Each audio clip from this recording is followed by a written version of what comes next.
Enquanto a nossa aula de cálculos não fica pronta, eu vim aqui conversar com você sobre os materiais e utensílios que a gente pode utilizar na saboaria artesanal, principalmente no método Cold Process. Então, aguarda a vinhetinha que daqui a pouco eu tô voltando.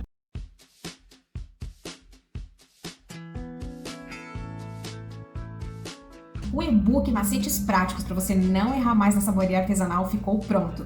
Ele é um documento em que é compilado várias informações super importantes que você pode consultar durante a sua produção dos seus sabonetes artesanais. Bom, ele foi baseado nas experiências e nas surpresas que eu obtive durante o processo da fabricação dos meus sabonetes. Se eu tivesse acesso a esses materiais anteriormente, eu com certeza teria economizado tempo e dinheiro. E foi pensando nisso que eu criei esse documento para te ajudar. Para adquirir o nosso e-book, basta clicar no link que vai aparecer aqui na descrição desse vídeo. Bom, entrando agora no assunto dos materiais que a gente pode utilizar na saboaria artesanal, em específico no método Cold Process, eu separei aqui atrás alguns materiais e eu vou falar para vocês um por um.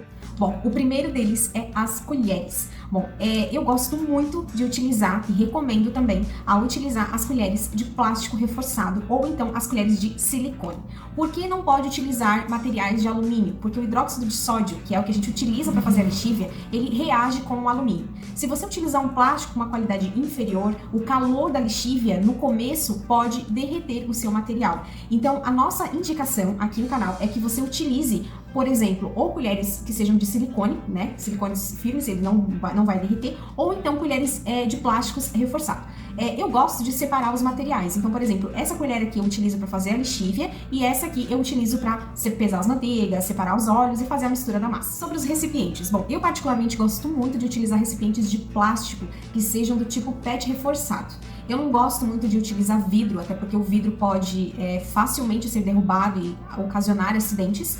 E também não é recomendado que você utilize plásticos muito maleáveis, conforme eu já citei anteriormente. Os plásticos, devido ao calor, né, da lexívia, podem ocorrer, né, o derretimento desses materiais e você acabar, né, ocasionando acidentes.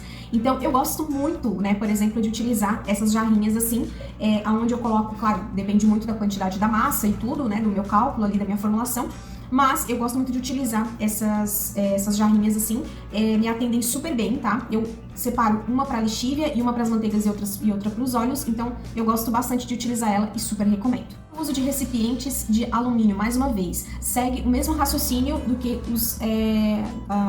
por exemplo, talheres, colheres que sejam de alumínio, né? Na questão dos recipientes também não é recomendado que você utilize recipientes de alumínio justamente por conta da interação que existe entre hidróxido de sódio e alumínio. O hidróxido de sódio reage com o alumínio, o que acaba formando substâncias que não são benéficas para a nossa saúde e também não é benéfico para o nosso sabonete, então pode acabar alterando sim a composição do produto. Bom, um outro equipamento que a gente utiliza bastante na saboaria é o mixer, né? Esse aqui é o meu mixer, ele é da marca Philco, ele tem 700 de potência, mas se você me perguntar se a gente precisa de um mixer assim, nessa potência toda, não é necessário, tá? Para quem tá começando agora, eu consegui esse equipamento aqui numa promoção assim, maravilhosa, então já que eu tava à procura no momento, eu acabei adquirindo ele, tá? Gosto muito dele porque essa parte dele aqui é bem firme, tá? E o que difere de alguns outros mixers, que essa parte aqui já é um pouco mais maleável, o que com o tempo acaba desgastando e ele acaba perdendo a força ou até mesmo o encaixe aqui. Então, eu gosto muito dele, tá? O mixer na saboaria artesanal, ele funciona para acelerar o trace, né? Ou para dar corpo à massa. O trace nada mais é que isso, né? Quando a massa de sabonete, ela ganha corpo, que ela começa a ganhar forma. Muitos saboeiros utilizam aditivos, né? Por exemplo, como o álcool, que também é um acelerador de trace. Mas você consegue chegar ao trace 2 ou 3 somente com a agitação da massa, utilizando um bom mixer, tá? Então, é um investimento muito legal e assim, na minha opinião, é a parte assim, mais legal da saboaria, que é quando você vê ali a reação acontecendo e enfim, eu gosto bastante. Um outro item que a gente também utiliza na saboaria artesanal é o termômetro. O termômetro, por quê, né? Justamente porque a gente utiliza manteigas que precisam serem derretidas, né? A gente utiliza muito a questão do banho-maria ou do micro-ondas. Então, a gente aqui no canal, a gente recomenda os termômetros digitais. Eu acabei esquecendo de trazer aqui para mostrar para vocês, tá? Mas os termômetros termômetros digitais hoje em dia são os preferidos, né? Justamente porque você não precisa ficar lá com o termômetro mergulhando, né, nos olhos e limpando, depois colocando na lixívia, não, né? O termômetro digital você só mira e ele já consegue fazer todo o processo de leitura. Então é muito importante no equilíbrio, né? Pra gente descobrir se falta muito pra gente chegar naquela temperatura indicada ou se ainda vai demorar, né? Ou se já tá no momento certo de misturar a lixívia com os olhos. Bom, um outro equipamento que eu também não consegui trazer aqui foi a balança, que eu acho, sim, que é extremamente importante. Todos os nossos componentes da formulação precisam ser pesados. E o que nós recomendamos é que você, quando for formular, faça a sua formulação em gramas, nunca em ml, né? Por conta dessa variação de volume. O que acontece? A balança, né? Qualquer tipo... na verdade, assim, a escolha da balança, ela depende muito da sua necessidade. Então, existem diversas balanças com diversas faixas de pesagem. Então, por exemplo, para quem faz cold process, uma balança com uma variação de 2 gramas até 2 quilos, ela é muito importante, né? Ela é muito útil. Então, por exemplo, já é um tipo de equipamento que acaba já nos servindo. Mas, por exemplo, se você quer uma balança assim, com uma maior precisão, né? Que pese 2 miligramas ou que pese em menos quantidades, daí a faixa da sua balança precisa ser um pouco maior. Então, para isso, você pode verificar os fornecedores que disponibilizam laudos para mais informações técnicas sobre esse tipo de equipamento. Bom, um outro equipamento que eu gosto bastante é o Mini Mixer. Não é uma aquisição obrigatória, mas depois que eu comecei a utilizá-lo, eu comecei a observar, né, fazer algumas observações assim bem interessantes no comportamento da minha barra. O que acontece? O Mini Mixer eu utilizo muito para dispersar os pigmentos e dispersar as micas e também as argilas nos olhos e também naquela quantidade de massa, assim, quando você já fez todo o processo, que ajuda muito na dispersão dos pigmentos. O Mini Mixer, ele tem essa facilidade, né, ela nos proporciona essa facilidade de melhorar a homogeneização dos pigmentos ali no meio, né, no meio oleoso. Então, eu gosto bastante, tá? Mas não é obrigado, né? Existe por exemplo, assim, você colocar num potinho com uma colherzinha ali de madeira também você consegue, só que você vai levar mais tempo. Ele já é, né, mais rapidinho, então já é mais potentezinho, então pra mim, eu gosto bastante. Então, você ter esse equipamento voltado para solubilizar os pigmentos corantes e micas é uma mão na roda. Bom, outros utensílios também que eu gosto muito de utilizar na saboaria artesanal, que são os bicos de confeiteiro, isso mesmo.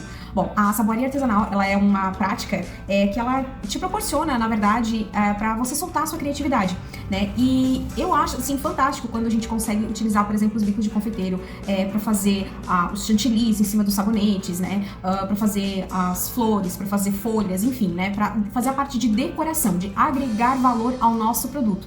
Então, eu, assim, amo de paixão esses utensílios aqui, tá?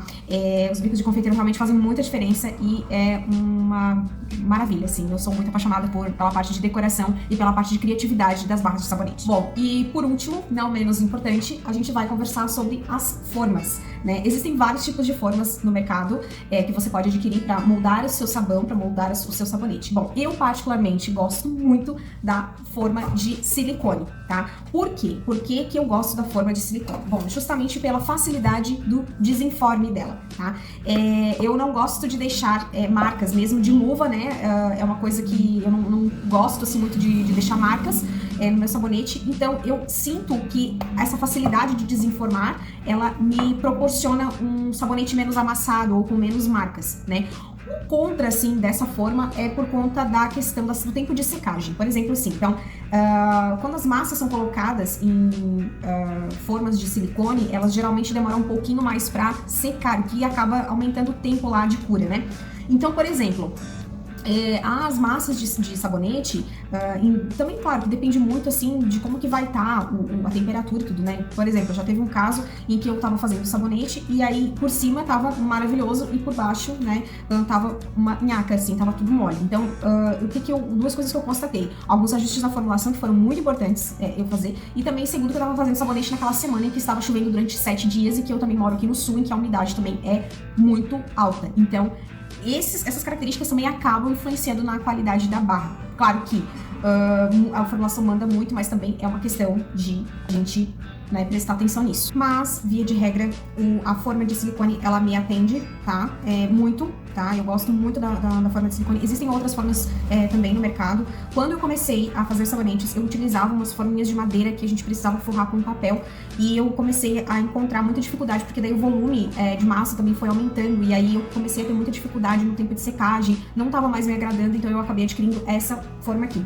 Existe também no mercado as formas de acrílico, que eu particularmente adoro também. Eu vejo as meninas fazerem, eu tenho colegas que utilizam as formas de acrílico e elas só rasgam elogios para esse tipo de material. Você forrando bem a parte de baixo, né, fazendo todo o processo para proteger bem a massa do seu sabonete, com certeza é muito legal de utilizar assim a forma acrílica. Eu nunca trabalhei com forma acrílica, mas eu vejo que as minhas colegas, elas adoram, elas falam muito bem da forma acrílica, então também é um tipo de forma que você pode estar investindo. É um pouquinho mais caro, mas é uma opção assim que, ao meu ver, também compensa. Bom, eu acredito que eu consegui reunir todas as principais informações nesse vídeo. E claro que se você tiver alguma dúvida, você pode ficar à vontade de entrar em contato com a gente. A gente com certeza vai ter o maior prazer em responder todas as suas dúvidas. Não esquece que o nosso e-book também é uma ferramenta perfeita para que você possa consultar e economizar tempo e dinheiro. A gente já passou por muitas surpresas desejáveis e indesejáveis durante a fabricação dos nossos sabonetes, e eu compilei todas essas informações lá no meu e-book. E se você quiser saber mais sobre cosméticos orgânicos e veganos, acesse nosso site, nossa loja online, que é www.artedacosmetica.com.br, para você conhecer as marcas também que a gente trabalha. Não esqueça de se inscrever nesse canal, já curte e já compartilha esse conteúdo. Beijo grande!